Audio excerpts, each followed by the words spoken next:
Não sei se vocês gostam de esporte. Gosto de esporte? Eu gosto muito de esporte, gosto mesmo. Não sou especialista na parte técnica. Aqui, minha prima é formada em educação física, deixo para ela.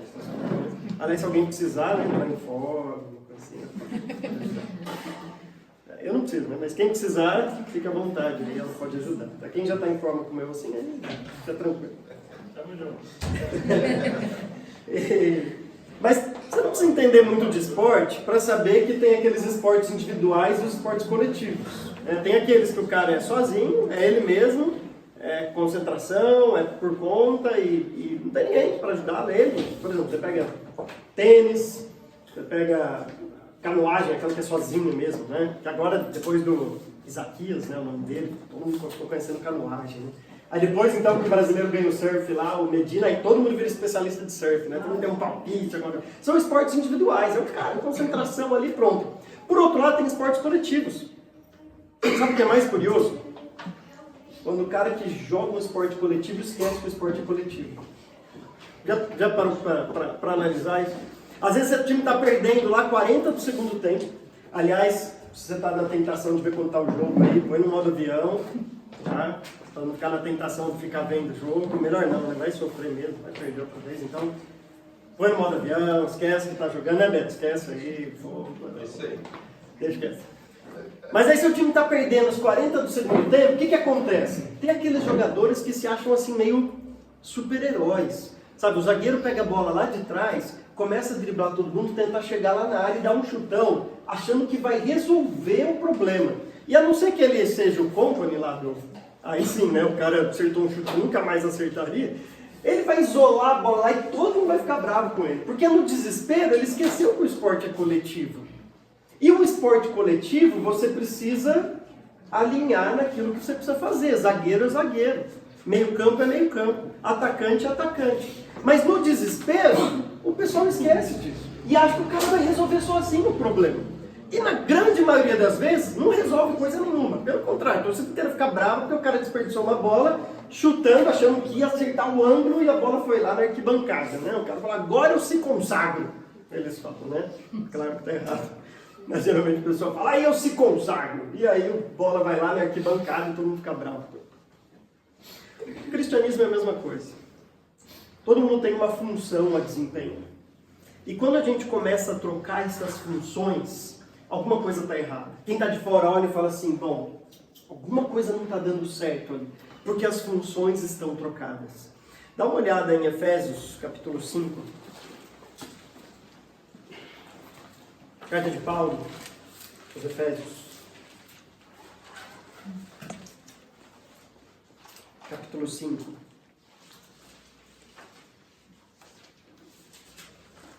Versículo 21.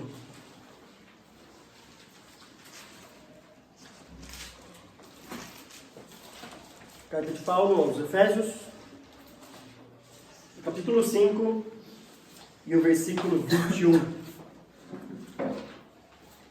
Vocês acharam? O texto diz assim: sujeitem-se uns aos outros por temor a Cristo. Sujeitem-se uns aos outros por temor a Cristo. Nós estamos estudando mutualidade. Aliás, estamos chegando ao fim já da série de mutualidade. Né? Está acabando os textos do Novo Testamento e que traz a expressão uns aos outros. E caminhando para o fim, este é mais um deles que traz a expressão uns aos outros. E agora, o que Paulo tem em mente aqui nesse texto é sujeitar-se. Sujeite-se uns aos outros por temor a Cristo. Essa palavrinha que Paulo usa aqui, sujeitar-se, a palavrinha hipotarso, no grego, tem a ideia de alinhar-se. É basicamente o que eu falei no futebol, de cada um fazer a sua função. Alinhar-se num propósito, numa missão específica. Tanto é que essa palavra, naquela época, era usada num contexto bélico. Para um soldado que alinhava-se com a missão com a qual ele estava defendendo. Já pensou se um soldado vai para a guerra e resolve assim, não, agora eu tenho uma estratégia em mente, não vou comunicar para ninguém, e eu vou salvar essa guerra por conta. O cara foge da estratégia do cara de inteligência, o chefe de inteligência, porque ele acha que ele tem um negócio que vai solucionar. Aí ele acorda no meio da noite, quando todo mundo está dormindo, no meio da madrugada lá, Né? Tá às 7 da madrugada, no meio da madrugada mesmo, ele acorda para salvar o mundo. Ele não está alinhado com a missão, ele não é autônomo, ele não é independente. A ideia é, existe uma missão para ser cumprida. E quem está submisso está alinhado. Então essa palavra era usada naquele contexto grego para aquele soldado que estava corretamente alinhado na missão que ele recebeu. Ele não é autônomo, ele não está lá para fazer o que der na cabeça dele. Como eu disse no esporte, o jogador não está lá para fazer o que ele quer. Ele tem que estar alinhado no que foi treinado, na missão que foi dada para ele. Quando ele esquece disso, com certeza a torcida vai ficar brava com ele, porque ele esqueceu da sua função. Mas antes de entrar aqui um pouco no contexto, dá uma olhada para Efésios capítulo 1. Nessa mesma carta, há algo curioso. Porque lá em Efésios capítulo 1, a partir do versículo 20, Paulo diz assim: este poder, ele exerceu em Cristo, Deus, o sujeito aqui do contexto, ele exerceu um poder em Cristo, ressuscitando-o dos mortos e fazendo-o assentar à sua direita nas regiões celestiais, muito acima de todo governo e autoridade, poder e domínio, e de todo nome que se possa mencionar, não apenas nessa era, mas também na que há de vir. Atente agora para o versículo 22. Deus colocou todas as coisas debaixo de seus pés e o designou cabeça de todas as coisas para a igreja, que é o seu corpo, a plenitude daquele que enche todas as coisas em toda e qualquer circunstância. William, você que é o cara da RA, está aberta aí com a versão que você gosta, revista atualizada? Bom, tudo bem. Lê o versículo 22, eu acho que vai estar a expressão aí para mim. Sujeitou todas as coisas a seus pés, e sobre todas as coisas o constituiu como cabeça da igreja. Isso. Aí ele vem e traz que Deus colocou todas as coisas debaixo do seu pé, mas a palavra aparece aqui. Né? Deus sujeitou todas as coisas sob o controle, sob a autoridade, o domínio de Jesus Cristo. Bom, aí vem algo para a gente pensar. Porque se Deus já exerceu isso, e com esse poder que ressuscitou Jesus Cristo dos mortos, aliás, foi bem depois da ressurreição que isso aconteceu, lembra quando Jesus diz lá em Mateus 28? Toda a autoridade me foi dada nos céus e na terra. Depois que Jesus ressuscita, ele reconquista tudo aquilo que Adão perdeu, né? O reino que foi mediado a Adão. Agora Jesus Cristo reconquista depois da sua ressurreição. E é justamente essa ressurreição, efetuada no poder de Deus, que faz com que agora todas as coisas sejam sujeitas a Cristo. Mas aí fica aquela questão. Ora, Paulo, não Paulo da Bíblia, né? Os dois, aliás, né, alinhados um com o outro, né? Um Paulo e o outro Paulo sentado atrás. A gente pergunta, ora, Paulo, se todas as coisas já estão sujeitas, por que há uma ordem lá no capítulo 5 para eu me sujeitar? As coisas já não estão sujeitas a Cristo? Isso é um dos grandes mistérios que a gente tem na Bíblia. Né? Essa época que nós vivemos, os teólogos gostam de chamar assim, né, da época do já e do ainda não. É aquela época assim de que Jesus Cristo já reconquistou tudo. Já é direito dele. Mas ele ainda não veio tomar posse mesmo. Ele vai vir no reino dele. Quando ele vai reinar, aí não vai ter mais opção para as pessoas. Aí sim todo joelho se dobrará, toda língua confessará. Não vai ter mais opção. Mas já é de direito. Ele já tem autoridade. Ele já recomprou essa autoridade para ele. Pelo sangue pago na cruz e pela ressurreição. Porque foi depois da ressurreição. Ressuscitou, ele comprou autoridade. Mas ainda ele não veio descontar o bilhete. Ele ainda não chegou e falou assim, tá aqui, a autoridade é minha, eu vim reinar. Então a gente está numa fase em que ele já tem a autoridade e a gente está aguardando que ele venha exercer essa autoridade.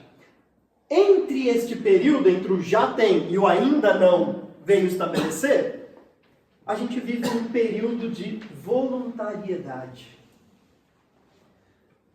Deus quer que nós voluntariamente nos submetamos à autoridade dele, à sujeição a ele.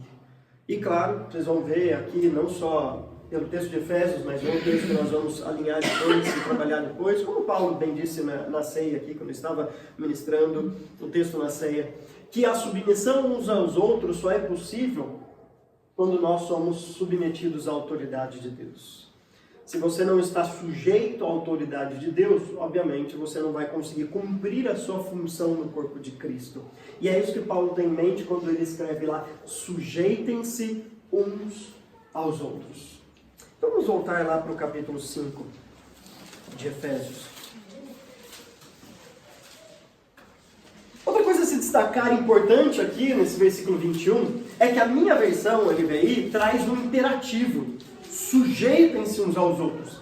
Porque há uma transição de pensamento aqui, pelo menos do assunto abordado. Mas talvez a sua versão traga a expressão sujeitando-se uns aos outros. E literalmente, essa ideia do gerúndio é mais correta. Porque o texto continua aqui um pensamento que foi iniciado lá em cima. O parágrafo não começa aqui. O parágrafo começa no versículo 15. Versículo 15 diz assim: tenham cuidado com a maneira como vocês vivem. Não sejam como insensatos, mas como sábios, aproveitando ao máximo cada oportunidade, porque os dias são maus. Portanto, não sejam insensatos, mas procurem compreender qual é a vontade do Senhor. Até aqui, tudo imperativo, tudo ordens para a gente. E aí vem a última ordem deste cuidado com a maneira de viver. Tudo isso é tomar cuidado com a maneira que vocês vivem, sabedoria para viver aqui neste mundo.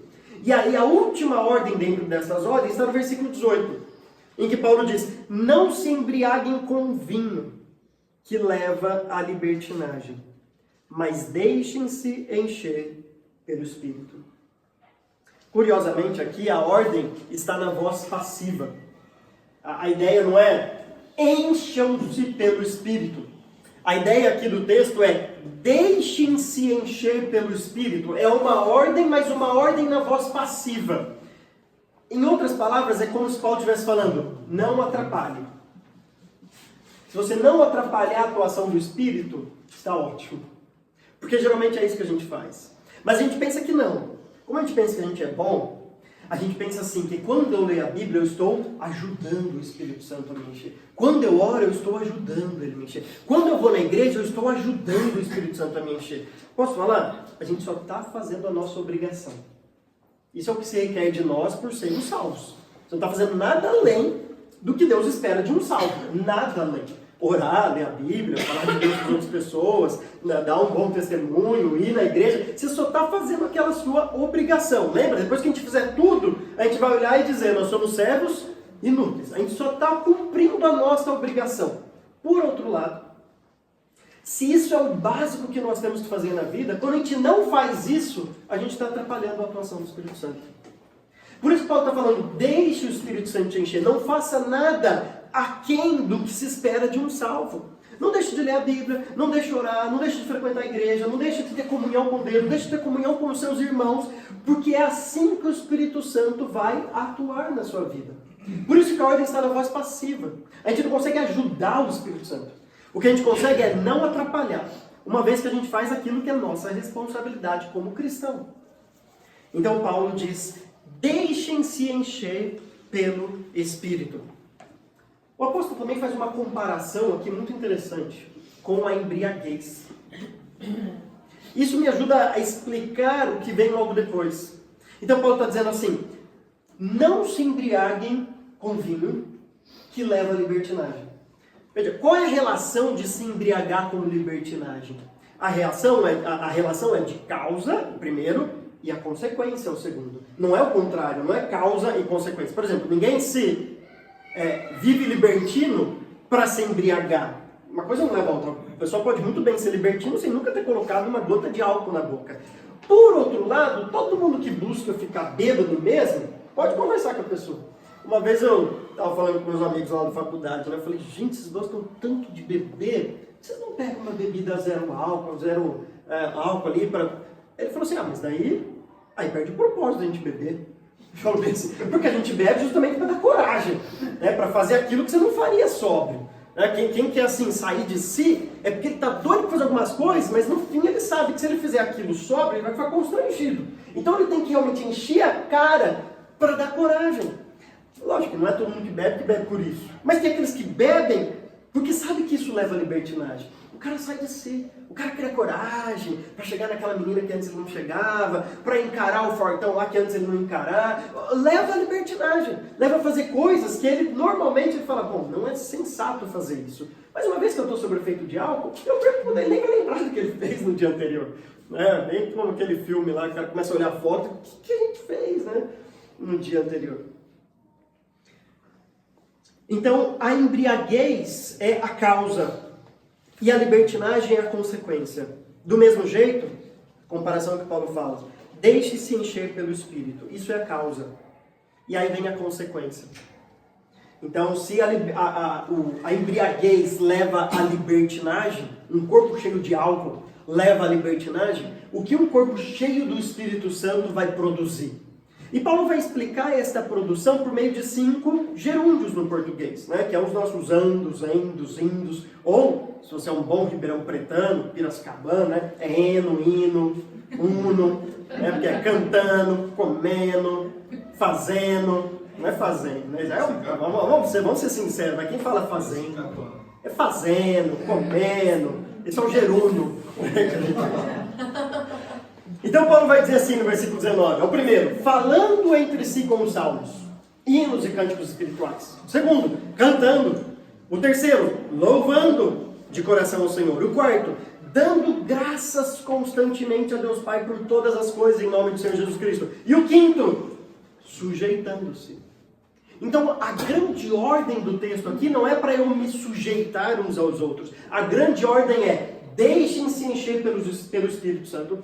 E uma vez cheio do Espírito Santo, a consequência disso vai ser vista tanto na sua vida pessoal, você vai cantar a Deus, você vai louvar a Deus, seu jeito de falar vai ser diferente, você vai estar agradecido.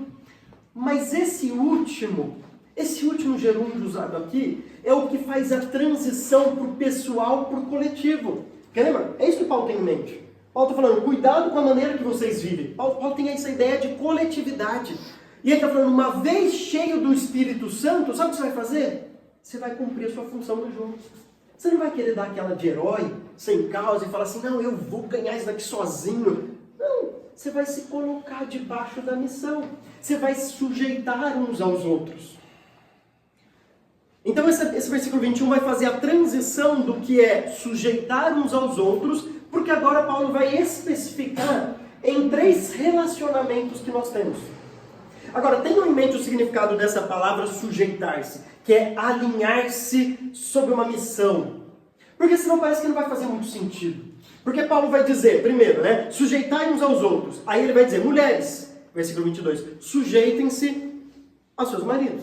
A palavra é a mesma palavra. Aí você imagina, bom, então, sujeite-se uns aos outros, mulheres sejam sujeitos aos seus maridos, obviamente, maridos sejam sujeitos às suas mulheres. Mas não é isso que ele fala. Ele vai mudar a ordem depois. Do mesmo jeito, filhos para os pais. Embora hoje parece que tem pai que é sujeito ao filho, né? A gente vê isso acontecer direto. O filho que manda nos pais, né? Faz o que quer. Mas para Paulo, ainda numa ortodoxia, numa maneira correta, o filho deve se submeter ao pai. E do mesmo jeito, o escravo, no contexto aqui, deve se submeter ao seu senhor. E não vice-versa. Agora, isso não exclui a responsabilidade da outra pessoa, da outra parte do relacionamento, de também alinhar-se com a sua função. É como se Paulo estivesse dizendo assim, embora Deus seja o técnico do nosso time, que decide de fato qual é a missão do time, como o time vai jogar, é ele que decide, a gente não é autônomo, dizendo assim, não, mas eu não quero mais agora jogar desse lado, eu vou mudar de lado, vou jogar lá na lateral direita. E aí o cara do lateral direito vai dizer, amigo, já tem alguém aqui, Deus já colocou alguém aqui, você está junto comigo aqui, e a outra lateral sozinho. Não, mas é isso que eu sinto, é isso que eu... Não, tem uma missão, tem um técnico que decidiu como as coisas vão acontecer. Mas é como se Paulo estivesse dizendo, mesmo tendo um técnico, há um capitão dentro da quadra. Há um capitão dentro do campo. Sabe para que o capitão serve? O capitão é meio que um mediador entre o técnico e o time, que o técnico precisa falar com alguém, né? Imagina você vai conversar com 11 pessoas, né? E tentando dar instrução para 11 pessoas. Ele vai lá e fala para o capitão. O capitão chega no meio de campo, corre até as pessoas, porque o técnico não consegue correr até todo mundo, ele nem pode fazer isso, mas ele dá as instruções. O capitão também é aquele que, quando acontece alguma coisa, ele vai lá e vai defender o jogador. Tem uma entrada forte assim, é ele que tem que chegar pro juiz e falar: ô juiz, que história é essa aí? E cobrar uma justiça no jogo. O capitão é aquele primeiro que assume o comando do time. Ele não é autônomo. Não é ele que decide como vai jogar. Ele não pode chegar e falar assim: ó, o técnico falou pra gente recuar, mas quer saber? Vamos atacar, porque eu acho melhor. Aí alguém que está lá na lateral perto do técnico olha e fala assim: não, mas o técnico não deu essa ordem. E agora? Eu obedeço o técnico, eu obedeço o capitão? Vai ficar uma coisa confusa. Ele não é autônomo. Não é ele que dita as regras. Mas, por outro lado, ele está lá para garantir que as regras sejam cumpridas. Mas ele exerce uma função de liderança dentro do time. Isso deveria ser o capitão. Embora não é sempre assim que acontece na prática. Então, Paulo vai reconhecer isso nos relacionamentos.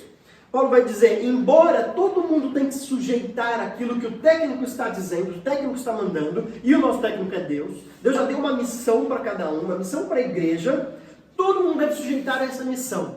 Mas tem aquela pessoa que dentro dessa grande missão tem que assumir a sua função de capitão do time. E o outro, por outro lado, não pode dizer assim: ó, chega o capitão e diz assim: o técnico pediu para a gente recuar. Quem é você que está falando? Eu devia ser o capitão. Quer saber? Eu vou fazer o contrário. Quem é você para falar alguma coisa? Ele não está falando o que ele quer. Ele está só reproduzindo as palavras do técnico. Então não é uma pessoa porque ela não é capitã, ela não faz parte do time. Lembra quando a gente viu aquele negócio do corpo lá de 1 Coríntios, né, aquela ilustração? É alguém que não é dedo, chegar e falar para o dedo, falar assim: porque eu não sou dedo, não faço parte do corpo, do olho e tudo mais. Não é porque ele não tem aquela função de capitão que ele deixa de fazer parte do time. Não, quando o time está bem, é o time que está bem, não é o capitão. Ninguém nem lembra às vezes do capitão, por mais que só uma faixinha que ele usa ali. Então, nos 3 grandes relacionamentos aqui, Paulo vai destacar isso. E ele sempre primeiro parte para aquele grupo dentro desses relacionamentos que tem que estar literalmente submisso mesmo ao outro, para depois falar com o capitão do time também. Então ele começa falando do relacionamento entre marido e mulher. Ele diz: mulheres, sujeite-se cada uma ao seu marido, como ao Senhor. Pois o marido é o cabeça da mulher, como também Cristo é o cabeça da igreja, que é o seu corpo, do qual ele é o Salvador. Assim como a igreja está sujeita a Cristo, também as mulheres estejam em tudo sujeitas a seus maridos. O que é isso? Isso é ordem do técnico. Essa é a ordem do técnico. O técnico não está dizendo: bom, veja bem, mulheres, vocês querem viver aí, o jeito que vocês querem ser mulheres, reúnam vocês, decidam a melhor estratégia para ser esposa, porque eu confio... Não, o técnico está dizendo assim: mulheres, sujeite-se cada uma a seu marido. Essa é a instrução do nosso treinador. Essa é a instrução de Deus. Toda mulher que faz isso, ela está alinhada com a sua função. Ela não é uma autônoma. Ela não é alguém que fala assim: não, mas eu tenho uma função melhor para desempenhar nesse time. Esse técnico aí não está com... Eu tenho uma função melhor. Não, ela está submissa. Ok, o técnico quer que eu faça isso. Se Deus quer que eu faça isso, então eu tenho que ser submissa ao meu próprio marido. Versículo 25, agora Deus vai falar com o capitão do time. Maridos, ame cada um a sua mulher, assim como Cristo amou a igreja e entregou-se por ela, para santificá-la, tendo-a purificado pelo lavar da água mediante a palavra, e para apresentá-la a si mesma como igreja gloriosa, sem mancha, nem ruga ou coisa semelhante, mas santa e inculpável. Da mesma forma, os maridos devem amar cada um a sua mulher como a seu próprio corpo. Quem ama a sua mulher, ama a si mesmo. Além do mais, ninguém jamais odiou o seu próprio corpo, antes o alimenta e dele cuida, como também Cristo faz com a igreja, pois somos membros do seu corpo. Agora, o capitão também tem uma importância nesse time. Pensa num...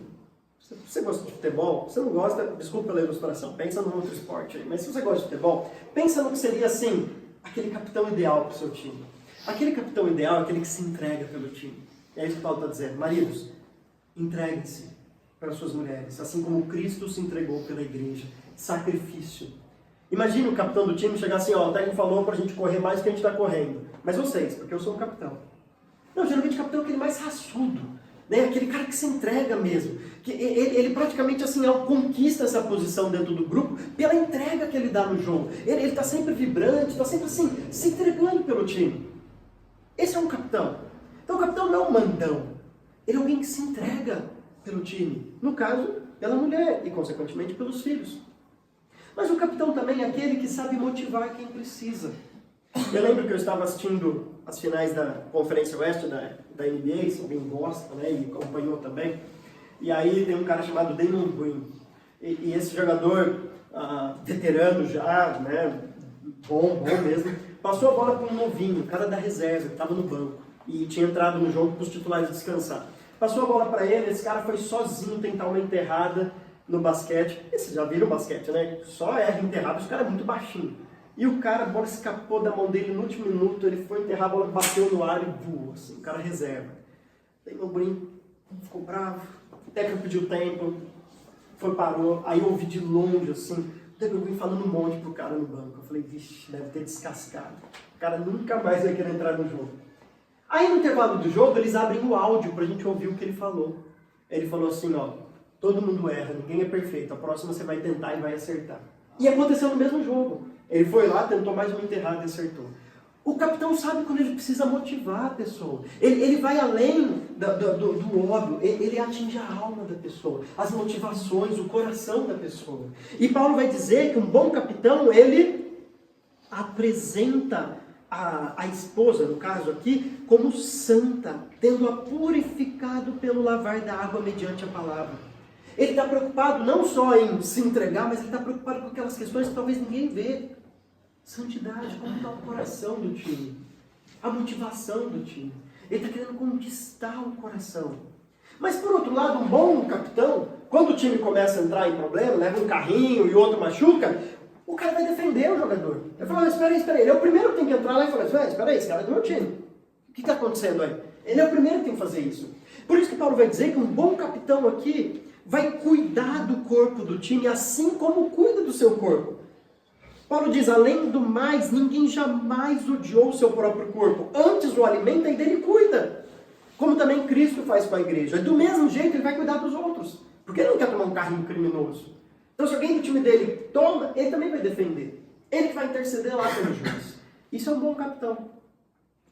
Quando o marido faz isso, ele está alinhado na sua função. Ele está sujeitando uns aos outros. Então uma mulher cumpre, quando ela é cheia do Espírito Santo, ela cumpre o sujeitar-se mutualmente quando ela se submete ao seu marido. A igreja é submissa a Cristo. O marido cumpre isso quando ele entende a sua função de líder. Ele se entrega, ele santifica a esposa e ele cuida da esposa.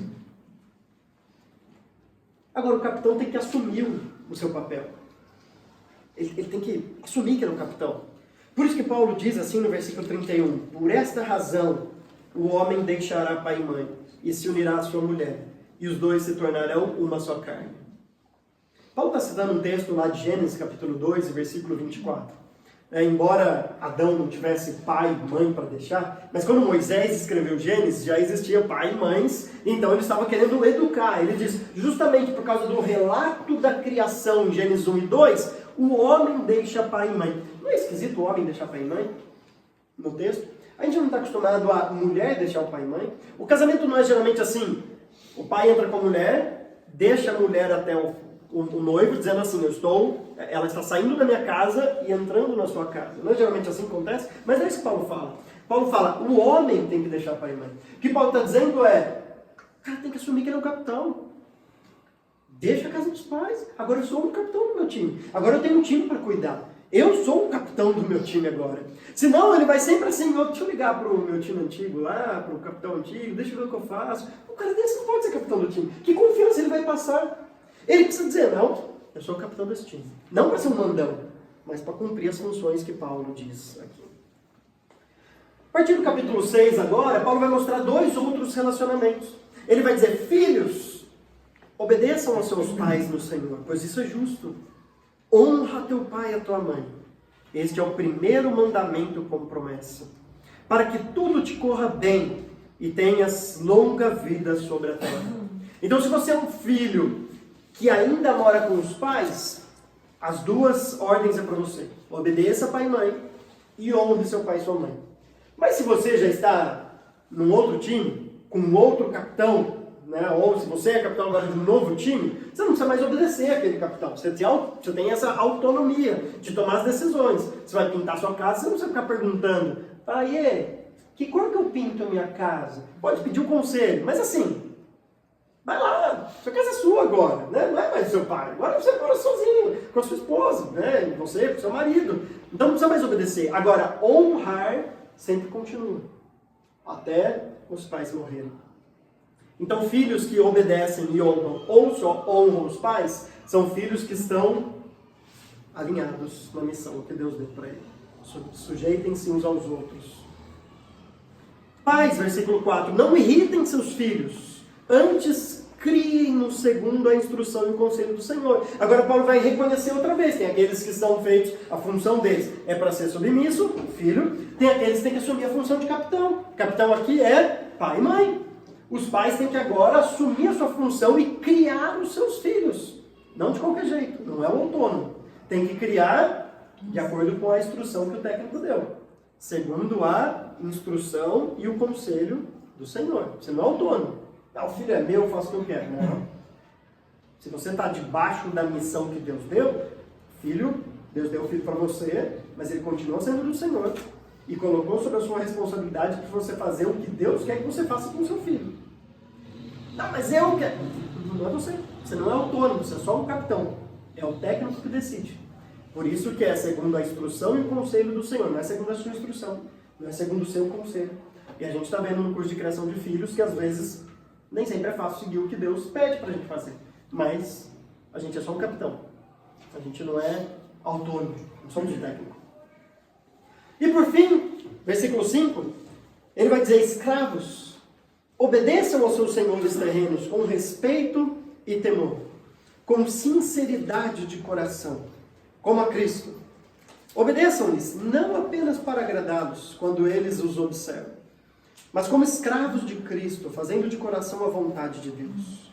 Sirvam aos seus senhores de boa vontade, como servindo ao Senhor e não aos homens. Porque vocês sabem que o Senhor recompensará cada um pelo bem que praticar, seja escravo, seja livre. Então Paulo está dizendo, no contexto aqui era escravo, mas nem todo escravo era escravo do jeito que a gente conhece aí no século XVIII, né, XVII, XVIII, XIX, né? Nem todo escravo era daquele jeito. Tinha escravo que vivia bem, vivia na família, era até reconhecido na família. Tanto é que tinha escravo que depois que passava o tempo de escravidão, ele podia, e o símbolo para isso era furar a sua orelha, né? Quando ele furava a sua orelha, ele estava dizendo assim, meu Senhor foi tão bom para mim, que eu quero continuar a servi-lo. Aqui eu tenho onde morar, eu tenho que comer, então eu prefiro trocar os trabalhos que eu sigo, por isso, eu não tenho para onde ir, eu quero ficar aqui. Então não era todo escravo que era maltratado, tinha alguns que eram, né, maltratados, mas tinha escravos que eram bem tratados. Então, no contexto nosso hoje, em que a escravidão já não existe mais, e isso está correto biblicamente também, a ideia aqui é de um funcionário, é de alguém que tem um patrão. Então, um funcionário não é o capitão do time, ele tem que ser submisso ao capitão, mesmo quando esse capitão não está presente. O texto diz aqui. Mesmo que ele se ausente, você tem que continuar seguindo a missão, porque você não é um autônomo. Você está trabalhando no fundo, para o técnico. É ele que está dando as ordens. Por outro lado, o versículo 9 diz, vocês, senhores, tratem seus escravos da mesma forma. Não os ameacem, uma vez que vocês sabem que o Senhor deles e de vocês está nos céus. E ele não faz diferença entre as pessoas. Parece que Paulo está dizendo assim com essa expressão, né? Você acha que o técnico vai dar imunidade para o capitão? Porque imagina que o capitão começa a judiar do time, né? E faça assim, quer saber? Eu sou o capitão, vocês corram por mim, eu não vou correr nada. E o que vai acontecer com esse capitão? O técnico vai dizer assim, substitua o capitão. Deus trata com todas as pessoas iguais. Ele não faz, o capitão não recebe imunidade. Quando precisa trocar, ele troca. Dá a faixa de capitão para outra pessoa. Você não serve mais para ser o capitão do time. Então Paulo está dizendo, cuidado, vocês que são os patrões. Como vocês cuidam dos seus funcionários. Como vocês se relacionam com ele. Não fica ameaçando. Não chega no seu trabalho e fala assim, hoje eu estou bravo, hoje eu vou mandar alguém embora. Só para a pessoa ficar assim, né? E agora, quem que vai embora? Aquela constante pressão. Trate bem as pessoas. Trate como você gostaria de ser tratado também. Não crie o respeito por medo, por ameaça. Crie o respeito pelo exemplo que você dá, de entrega ao time também. Então Paulo expande esta questão da sujeição mútua para esses 3 relacionamentos. E por que será que Paulo faz isso? Lógico, a ideia não é entrar nos pormenores, os detalhes aqui, porque eu não estudo sobre isso, nem sobre criação de filhos, nem sobre como ser pai, nem sobre como ser funcionário, nem marido e mulher, então não vou entrar em alguns detalhes. Mas, professor, por que Paulo escolhe esses 3 relacionamentos? Porque isso é o básico da vida. Dificilmente alguém que está aqui fala assim, eu não me enquadro em nenhum desses. Para o cara se não se enquadrar em nenhum desses daqui, ele tem que ser alguém solteiro, cujos pais já faleceram, porque daí nem precisa nem honrar o pai e mãe, cujos pais já faleceram e que está desempregado. Para dizer assim, não me encaixo em nenhum desses relacionamentos. Mas posso dizer, mesmo que você está nessa situação, eu posso te garantir, uma hora ou outra você vai estar numa situação dessa. Luiz, acredite, um dia você vai casar. Pode ser que está solteiro agora, mas logo casa. Amém, velho? Amém? Amém. Logo casa. A gente estava orando pelo Marcos, quanto tempo? Por causa do emprego dele. Amanhã começa no emprego. Conseguiu emprego.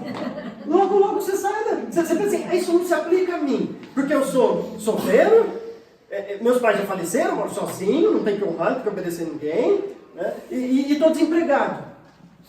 Mas calma, um dia você vai se enquadrar nisso, porque isso é o básico da vida do ser humano. E ninguém está nessa situação quer ficar nessa situação. As pessoas querem trabalhar, as pessoas querem construir família, as pessoas não querem que os pais morram, né? Querem que os pais continuem vivos. Ninguém quer ficar numa situação como essa. Paulo usa o básico da vida do ser humano. Agora, o que é interessante, é assim que a gente vê se alguém está cheio do Espírito Santo. Você imagine, talvez, se alguém cheio do Espírito Santo vai andar levitando por aí, né? E você olha assim, nossa, esse cara está cheio do Espírito Santo, porque ele anda, parece que está andando nas nuvens. Ele quase flutua andando por aí. Paulo está dizendo, sabe como que eu vejo qual é a consequência de alguém cheio do Espírito Santo? É uma esposa que cumpre a sua função. Ela está sujeitando-se uns aos outros. Ela entende a sua função no time.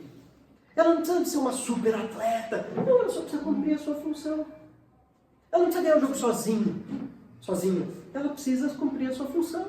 Sabe como um marido é cheio do Espírito Santo? Desempenhando a sua função como marido. Sabe como um filho é cheio do Espírito Santo?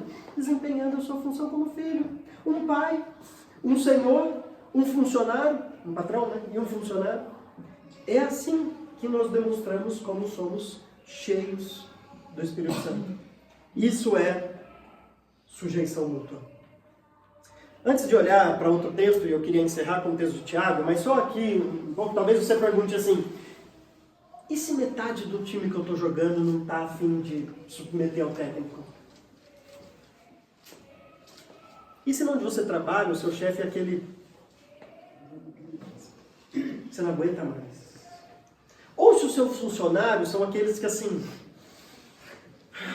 Você não aguenta mais esse pessoal. E se seus pais não são crentes? Isso dá direito para se rebelar contra o técnico e falar assim, quer saber? Eu não vou cumprir a minha função? Você não está no time por causa disso. Você está lá no time porque um técnico te escalou para estar no time. Então, cumpra a sua função no time. Você ficar olhando para o lado e ver que um jogador não está correndo, eu posso te garantir que você vai falar assim, por que eu estou correndo? O cara não está correndo. Por que eu vou correr? Quando você olha para o técnico e observa o que o técnico está mandando, você vai falar, a minha função não é ficar olhando para os outros. Não é ficar olhando, esse cara está cumprindo a função dele, por que eu tenho que cumprir a minha função? A sua função é sujeitar-se à missão do técnico. Eu queria terminar olhando para o texto de Tiago, capítulo 4. E nós terminaremos com Tiago, capítulo 4. O texto diz assim, a partir do versículo 7. Eu só vou ler e nós vamos terminar esse texto. Tiago, capítulo 4, e versículo 7. O texto diz, portanto, submetam-se a Deus. E aí ele vai explicar o que é submeter-se a Deus. É isso que ele está dizendo. É a mesma palavra usada aqui, hipotássio. Alinhe-se de acordo com a missão de Deus. Submetam-se a Deus. Ele vai explicar o que é isso. Resistam ao diabo e ele fugirá de vós. Uma notícia triste para te dar. Se você não está alinhado com a vontade de Deus, não acho que você não está alinhado com vontade nenhuma. Porque não há neutralidade nessa história. Não acha assim, não joga em time nenhum. Não. Você joga no time. Você pode não estar alinhado com o técnico certo. Mas você não deixa de estar alinhado com alguém. Então submeter-se a Deus é resistir à vontade do diabo. Resista ao diabo e ele fugir de vós. Aproximem-se de Deus e ele se aproximará de vocês. Pecadores, limpem as mãos. E vocês que têm a mente dividida, purifiquem o coração. Santifiquem-se. Isso é submeter a Deus. Entristeçam-se. Lamentem-se e chorem. Troquem o riso por lamento e a alegria por tristeza. Porque a gente sabe que no fundo a gente tem dificuldade para cumprir a missão. E quando você tem dificuldade, entristeça-se, arrependa-se com isso. E o versículo de 10 diz: humilhem-se diante do Senhor e Ele os exaltará. Você não precisa ser um autônomo, um herói, um guerreiro desse. Alguém que vai vencer um jogo sozinho para ser exaltado depois. E todo mundo te olhar e falar assim, que legal, ele desobedeceu às ordens, mas nós ganhamos o jogo por causa dele. Você não precisa disso. Você precisa cumprir a sua função. E deixa que o técnico na entrevista coletiva vai te elogiar. Porque você fez exatamente aquilo que ele queria que você fizesse. Então, humilhem-se diante do Senhor. E Ele os exaltará. Amém?